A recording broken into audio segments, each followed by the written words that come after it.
Opening hook. Have you ever noticed that sometimes the people who seem to have it all, the big house, the luxury car, the endless bank account, are still restless inside? It's almost like their hearts are empty, even while their hands are full. This paradox has puzzled humanity for thousands of years. And over 2,000 years ago, a powerful king once asked the Buddha the very same question. Why is it, Lord, that I have wealth, palaces, and endless pleasures, yet my mind is never at peace? Why am I still unhappy? The Buddha, calm as ever, smiled and gave an answer that feels just as relevant today as it did then. He said, "True happiness does not come from possessions, but from a clear mind and a compassionate heart." Think about that for a moment. We live in a culture that constantly whispers in our ears, "You'll be happy when you get the next thing, when you earn more money, when you buy that dream home, when you finally achieve that perfect lifestyle." But how many times have you already reached a goal, only to realize the satisfaction fades quickly? It's like drinking salt water. At first it feels refreshing, but the thirst only grows. The Buddha's teaching reminds us that material comfort may ease the body, but it cannot cure the suffering of the mind.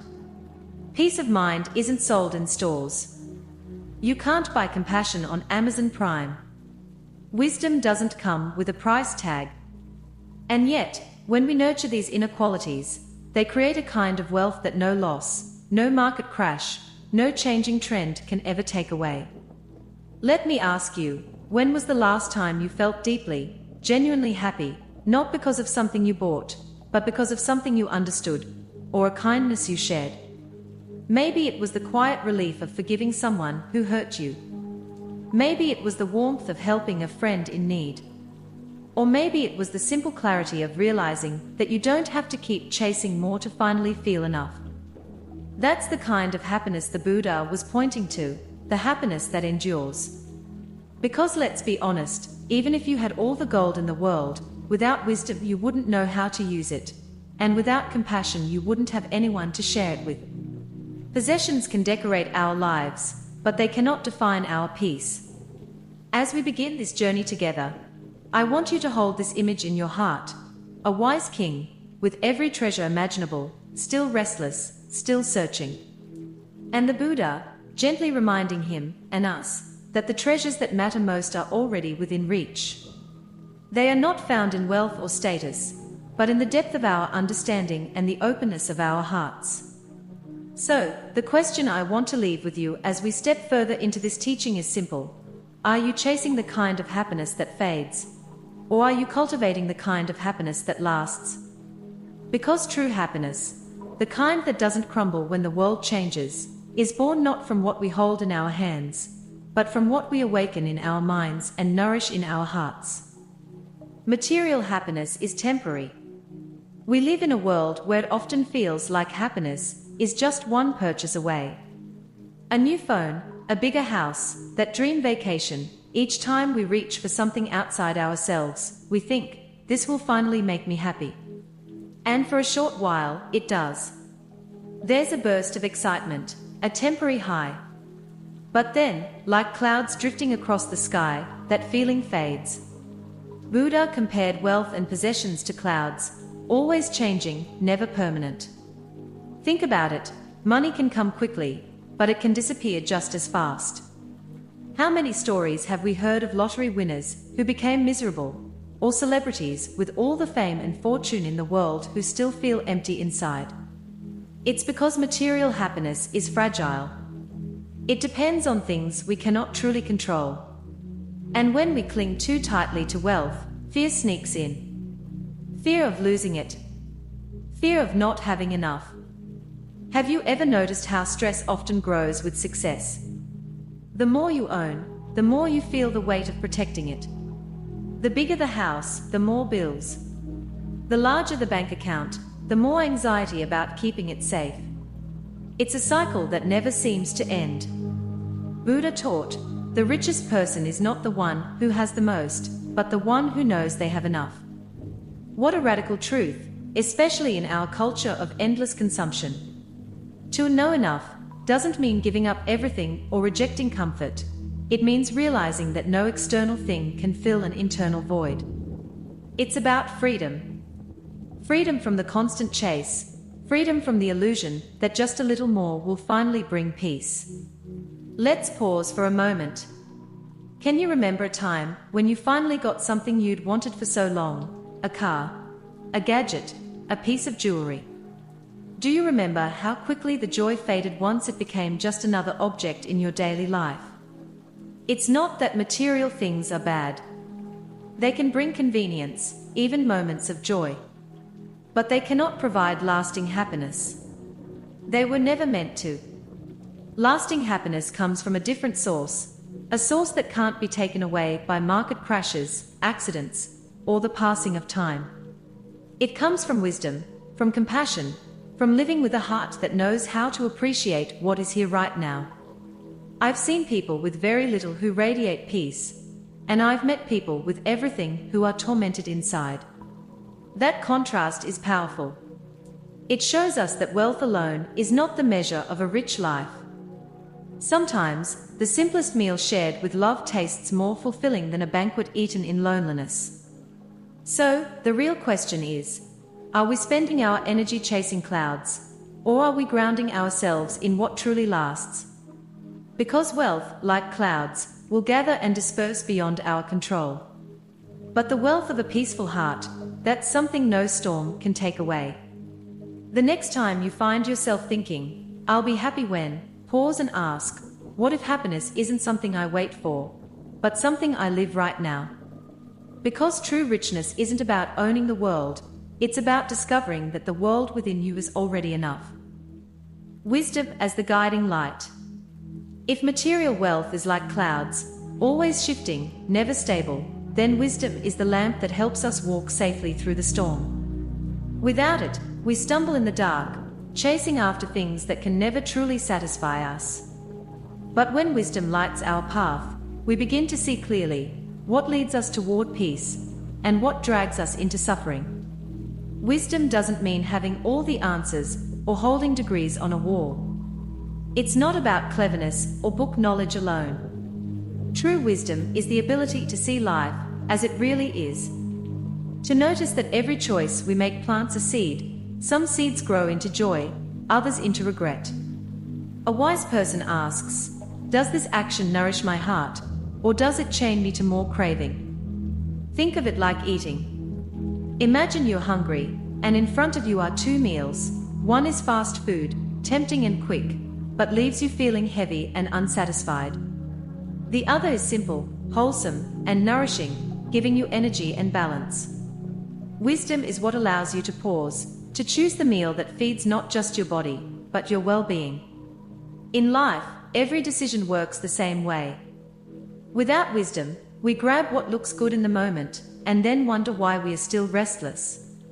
With wisdom, we choose what truly sustains us, even if it's less glamorous, even if it requires patience. The Buddha often reminded his students that chasing material things can never quench the fire of desire. It's like trying to fill a cup with no bottom. You can pour endlessly, but it will never be full. Wisdom is what helps us step back and say, wait. Maybe the problem isn't that I don't have enough. Maybe the problem is that I'm drinking from the wrong cup.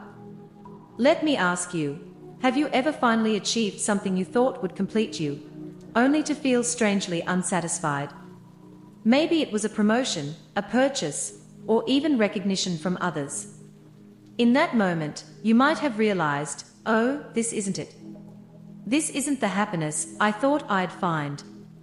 That moment of realization, even if it feels disappointing, is actually a spark of wisdom. It's your inner light telling you the truth. Lasting happiness can't be built on temporary foundations. For me, one of the most powerful aspects of wisdom is how it frees us from illusions. It strips away the glossy packaging of more, and lets us see what really matters. Relationships, integrity, kindness, inner peace. These are the treasures that don't lose value with time. And wisdom isn't something reserved for monks on mountaintops. It's available in the smallest, everyday choices. When you take a breath before reacting in anger, that's wisdom. When you choose honesty, even when lying might be easier, that's wisdom. When you recognize that saying no to one more unnecessary purchase gives you space to say yes to peace, that's wisdom. So maybe the real question isn't, how much can I get, but how clearly can I see? Because clarity changes everything. When the lamp of wisdom is lit, you realize that happiness was never hiding in the next thing you could buy. It was waiting, quietly, in the way you live, the choices you make, and the depth of your understanding. As the Buddha taught, the wise do not chase illusions, because they know illusions can never hold. Instead, they walk a path that leads to freedom, peace, and a joy that no loss can ever steal. Compassion as the open heart. You can have all the money in the world, but if your heart is closed, life feels unbearably lonely. Think about it. What's the use of sitting at a golden table if there's no one you love to share the meal with? What good is a mansion if every room echoes with emptiness? Without compassion, wealth becomes just decoration. Compassion is what makes life feel real, warm, connected. It's the open door of the heart. And when the heart is open, even the simplest things, a bowl of soup, a smile, a hand reaching out, become treasures greater than gold. I once met an old woman who lived in a very modest home. She didn't own much, her furniture was simple, her clothes were worn. But when you stepped into her house, you immediately felt embraced, like you belonged. She would always serve tea, always ask how you were doing, always listen with her full attention. She had so little, yet somehow, you walked away feeling richer than when you arrived. That is the power of compassion, it multiplies joy. Now let's flip the picture. Imagine someone who has everything, expensive cars, luxury vacations, fine dining every night. But they keep their walls high and their heart closed. They treat others as competitors, servants, or obstacles. They may sleep in silk sheets, but inside, they lie awake in loneliness. Isn't it striking how two lives can look so different on the outside, but feel so opposite on the inside? Compassion isn't pity, and it's not weakness. It's strength. It's the courage to feel with others, to recognize their pain as your pain, their joy as your joy. When we live with compassion, the lines between me and you start to soften. And in that softness, we find freedom. Because compassion dissolves isolation. It tells us, you are not alone. Let me ask you this. When was the last time you felt deeply moved by someone's kindness? Maybe a stranger held the door for you on a difficult day. Maybe a friend listened without judgment. Or maybe you yourself offered comfort to someone who needed it, and noticed how that act of giving nourished you just as much as it nourished them. That's the secret. Compassion heals both the giver and the receiver. The Buddha often taught that love and compassion are like treasures that never diminish. If you share money, you have less. But if you share compassion, you actually have more. Every act of kindness expands the heart, and the more it expands, the more peace flows through your life. In today's fast-paced world, where individual success is often put above community, compassion may seem like an afterthought. But if you look closely, you'll see it's the very glue that holds us together. Without compassion, society becomes cold. With it, even strangers feel like family. So maybe the question we need to ask ourselves isn't, how much do I own, but how open is my heart? Because a closed heart can turn abundance into misery, while an open heart can turn simplicity into abundance. And here's the beautiful paradox. Compassion doesn't just benefit others, it's also the path to our own lasting happiness. The more we give, the more connected and fulfilled we become. As the Buddha taught, true wealth is not measured by possessions, but by the warmth of a compassionate heart. That is the treasure chest no thief can steal, no economy can shake, and no time can decay. Happiness comes from giving. There's a simple truth that often gets overlooked in our modern world. The more we cling to what we have, the more anxious we become. But the more we share, the lighter and freer we feel. Isn't it strange?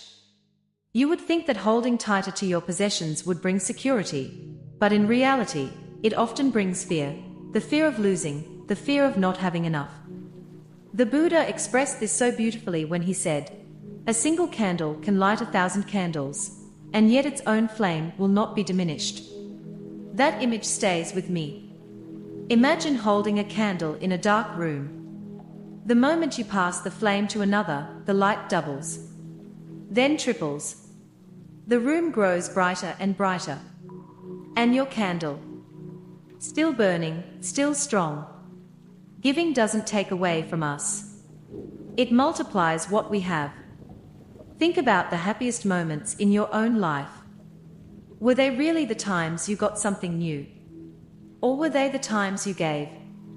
Maybe you surprised someone with a thoughtful gift, or you helped a neighbor in need, or even something as small as offering your seat to a stranger.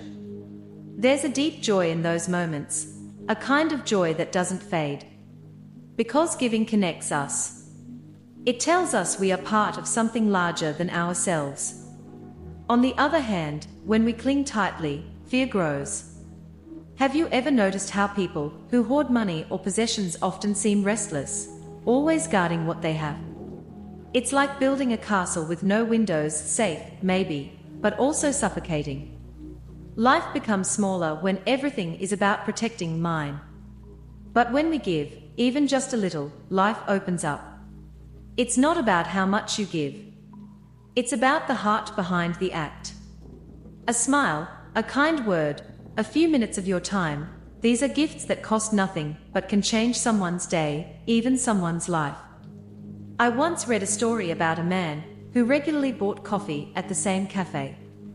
One morning, he quietly paid for the coffee of the person behind him. That small act started a ripple. One by one, people continued to pay for the next customer. By the end of the day, dozens of strangers had experienced kindness, all sparked by one simple gesture. Isn't that what the Buddha meant? One flame can light 1,000 more. And here's the paradox: the more you give, the richer you feel. Not richer in the sense of money in your wallet, but richer in peace, in connection, in meaning. Because happiness that comes from giving is not temporary, it stays with you, it shapes who you are. So, ask yourself, what are you holding onto too tightly? What could you share, even in a small way, to bring more light into the world? Remember, generosity isn't about emptying your bank account. It's about opening your heart. When we live this way, life stops feeling like a constant competition. Instead of asking, "What can I get?" we begin to ask, "What can I give?" And that single shift, from taking to giving, transforms not only our happiness, but the happiness of everyone around us. Because true wealth isn't measured by how much we keep. It's measured by how much love we are willing to let flow through us, like a candle lighting countless others, never losing its flame. Material wealth cannot reach the spirit. We live in a world that constantly tells us, the bigger the house, the shinier the car, the more luxurious the possessions, you'll finally be at peace. But let's pause and ask, has that ever truly been the case? A mansion can shelter the body from rain and cold, but it cannot shelter the mind from fear and restlessness. A luxury car might excite us for a moment, but it cannot drive away the loneliness that sometimes fills our nights. The Buddha often reminded us that material wealth is not evil in itself. It can bring comfort, it can ease suffering. But what makes us truly restless is the illusion that material things can complete us. Have you noticed that no matter how much you own, there's always a hunger for more? It's like drinking salt water to quench your thirst. The more you drink, the more you crave. True peace comes not from accumulation, but from release. It is when we let go of endless comparison and competition, when we no longer measure our worth by the brand of our clothes or the size of our paycheck, that we begin to taste real freedom. I once met a man who had all the outward signs of success, wealth, status, influence. Yet he confessed that at night, when the world grew quiet, his heart was still unsettled. He was constantly afraid of losing what he had, afraid of not being enough in the eyes of others. Compare that to a simple monk I encountered in a rural temple, who had almost nothing but a robe and a bowl. Yet his smile carried a lightness and joy that no money could buy. Who, then, was truly rich? This is why the practice of mindfulness is so important. When we sit quietly and observe our breath, we touch a space inside that no possession can reach. A calm mind, an open heart, these are treasures that no thief can steal, no economy can crash, no storm can wash away. So maybe the question we need to ask ourselves is not what more can I acquire, but what can I let go of?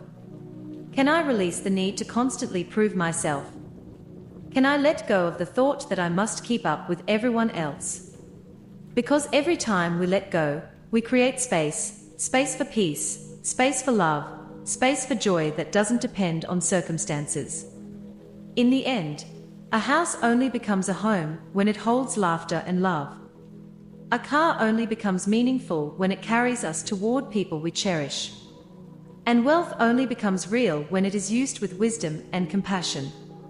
Otherwise, it's just numbers, just metal, just bricks, things that cannot touch the spirit. So let's remind ourselves, the path to inner peace is not paved with possessions, but with presence. When the mind rests in awareness, when the heart learns to be content, even a simple meal can feel like a feast, even a small room can feel like a palace.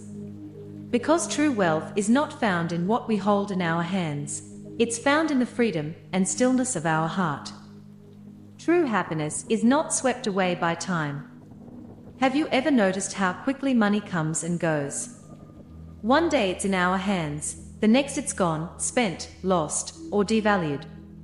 The stock market rises and falls. Currencies shift. Even the treasures we work so hard for, houses, cars, jewelry, over time, they age, they break, they fade. That's the nature of all material things. They live under the rule of time.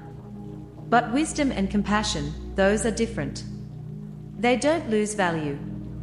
In fact, the more we live them, the brighter they shine. Think about it.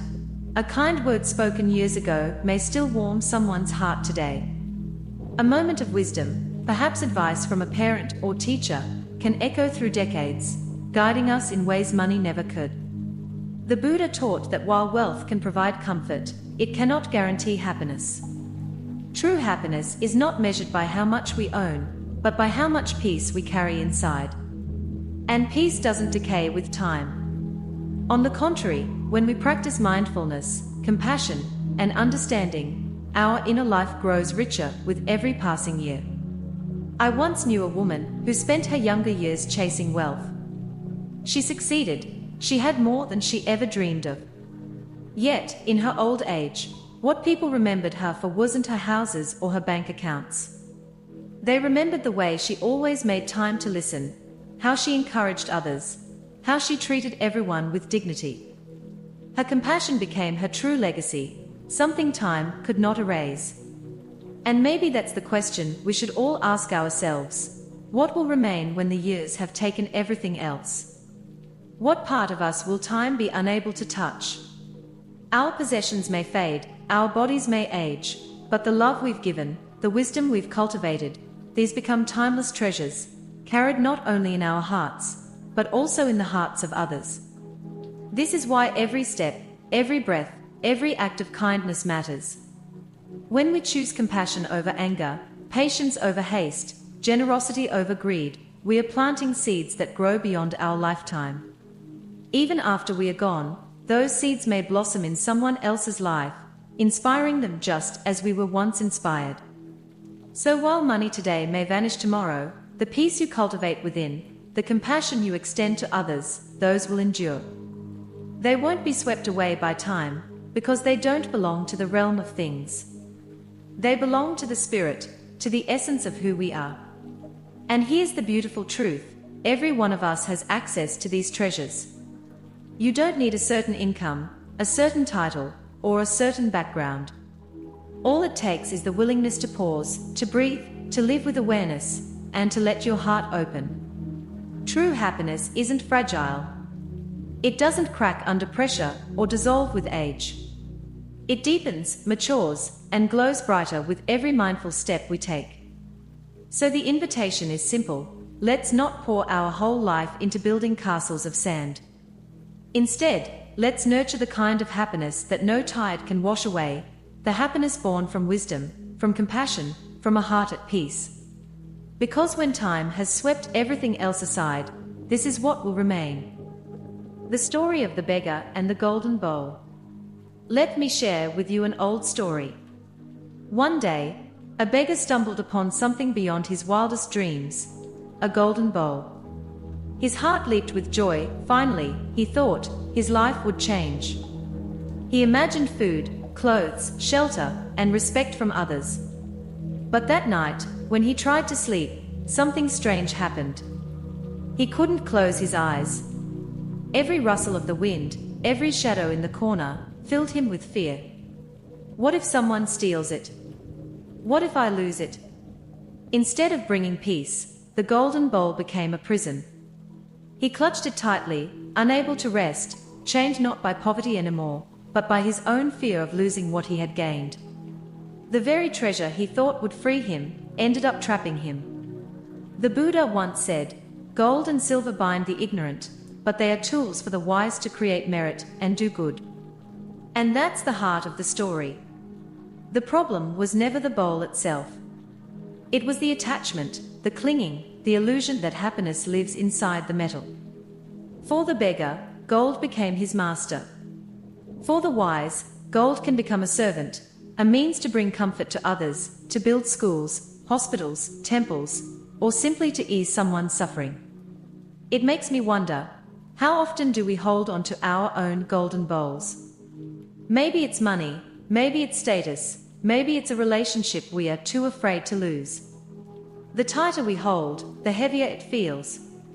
But when we see things for what they are, impermanent, passing, not truly ours, we can use them with freedom rather than fear.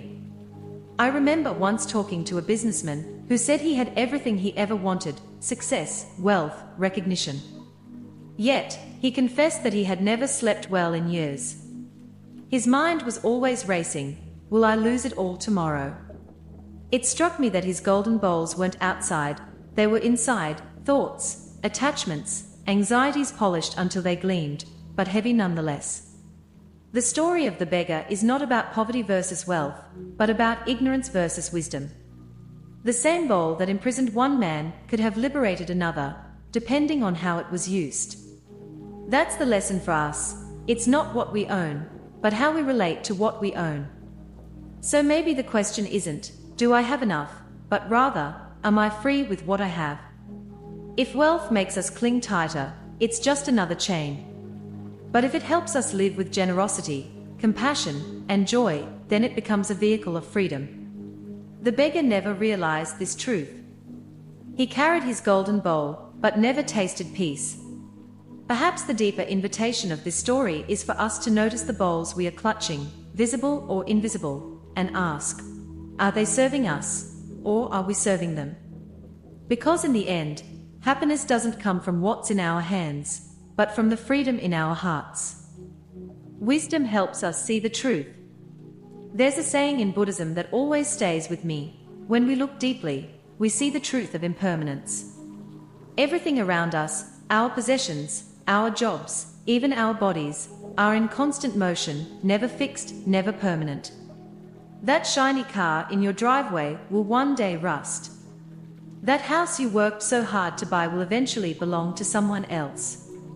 Even the people we love most, we cannot hold forever. This might sound sad at first, but actually, it is liberating. Because when we see things as they are, temporary, fragile, passing, we no longer build our happiness on sand. Instead, we start to invest in something that lasts: wisdom and compassion. Think about it. If you put your happiness in money, what happens when the economy crashes? If you tie your self-worth to your looks, what happens as you age?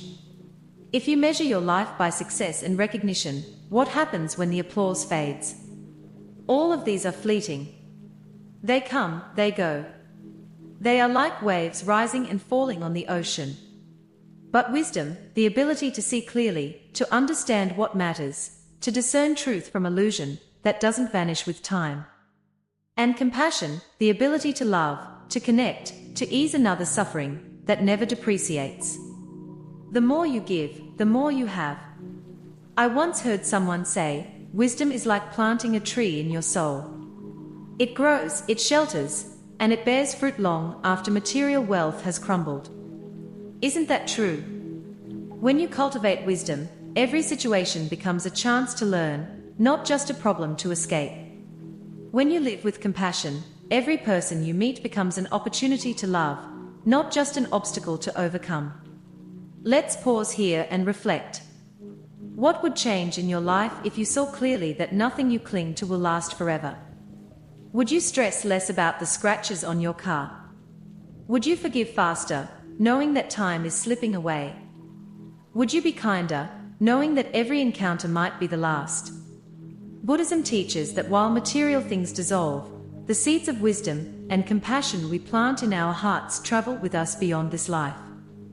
Whether you believe in rebirth or not, this idea is still practical. Because when your days are over, the question won't be, how much did you own? It will be, how much did you grow? How much did you give? How deeply did you love? To me, wisdom is like wearing clear glasses in a foggy world. Without them, we stumble, confused, chasing illusions, hurting ourselves and others. With them, we see things as they are, changing, fragile, interconnected. And when we see clearly, fear loosens its grip, and gratitude takes its place. So yes, everything passes. But that doesn't mean life is empty. It means life is precious. It means the moments you live with awareness, love, and understanding are treasures no one can steal from you. Money fades, beauty fades, fame fades. But the radiance of a wise heart, the warmth of compassion, that's what endures. The real question is, what seeds are you planting in your heart today? Because those seeds, not your bank account, will determine the richness of your tomorrow. Compassion helps us transcend the ego. There's a quiet truth that many of us overlook. The more we live only for ourselves, the smaller our world becomes. When life revolves around me, my needs, my success, my comfort, we might feel temporary satisfaction, but it never lasts. The ego is like a hungry ghost. No matter how much you feed it, it keeps wanting more. But something extraordinary happens when the heart opens with compassion.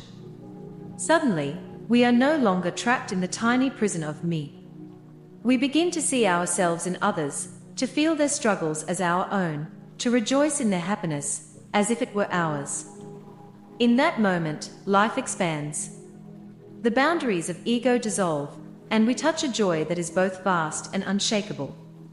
Think about it.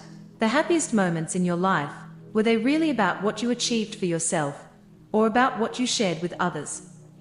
Maybe it was the time you helped a friend in need, or the look on a child's face when you gave them a gift, or even the relief in a stranger's eyes when you showed kindness.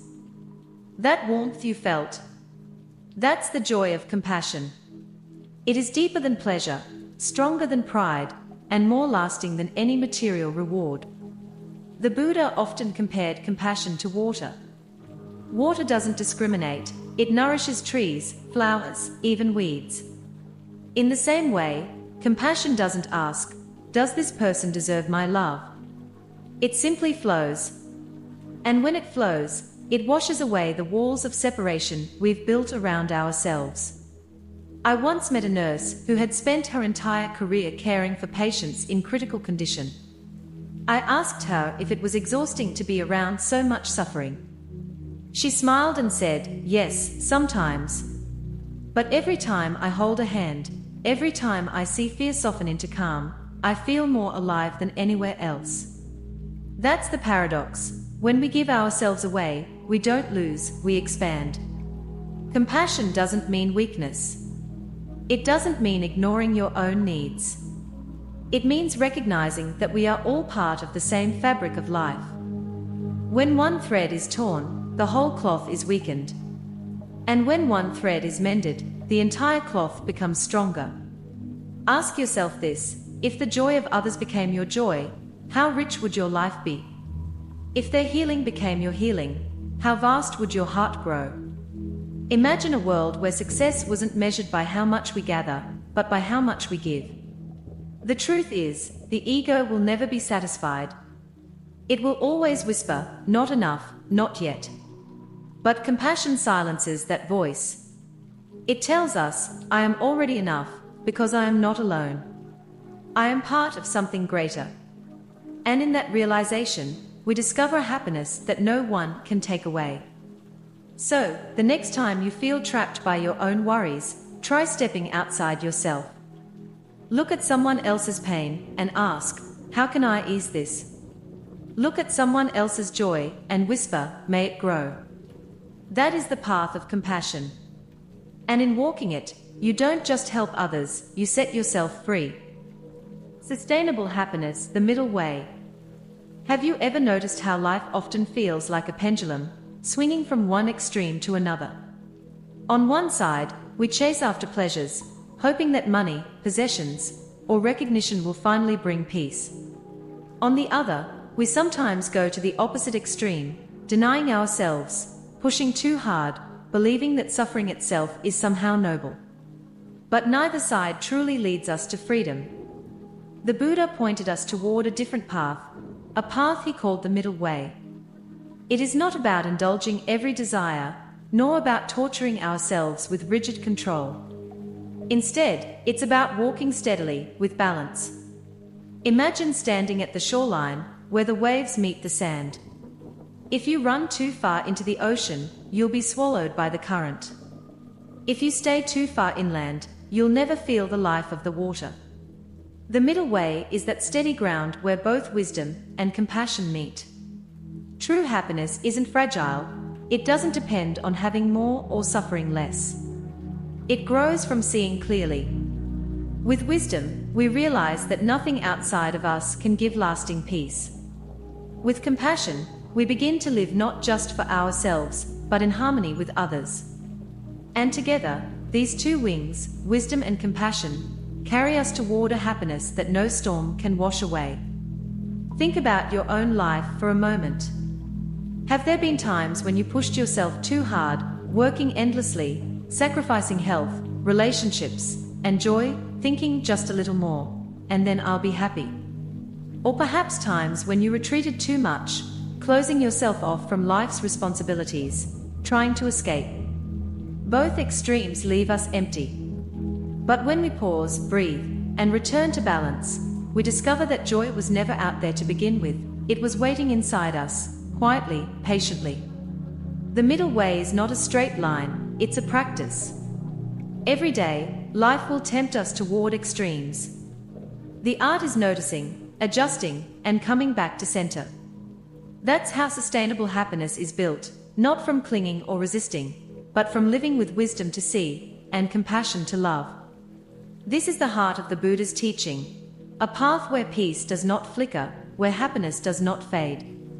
So perhaps the real question is, today, in your own journey, where do you need to soften? Where do you need to return to balance? Conclusion. To those of you who are still tirelessly chasing happiness in the things outside, pause for a moment. Breathe, and listen closely to your own heart. Because what you're looking for has never truly been in gold, in wealth, or in power. Those things may glitter, but their shine always fades. The Buddha reminded us of something timeless.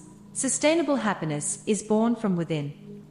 It arises when wisdom guides our vision and compassion expands our heart. Think about it. What use is a mountain of riches if the mind is restless and the heart is closed? Yet even a person with little material wealth can walk with serenity if they see life clearly and live with love. Perhaps you've noticed this in your own life. That moment when you helped someone in need and a warmth filled your chest. Or the quiet peace that comes when you understand yourself and let go of endless comparison. These moments don't cost a thing, yet they are priceless. This is the true inheritance left to us by the Buddha, not a treasure to be locked away, but a way of living that cannot be lost. Wisdom to see, compassion to embrace, balance to walk steadily. That is the wealth no circumstance can take from you. So I invite you, right now, to stop reaching outward for what will never last, and instead turn inward to the treasures already waiting within you. Because lasting happiness is not a prize to be won, it is a way of being, available in every breath, every step, every act of kindness. And maybe the question for you today is this: if happiness is already here, within you, what would change if you finally allowed yourself to rest in it?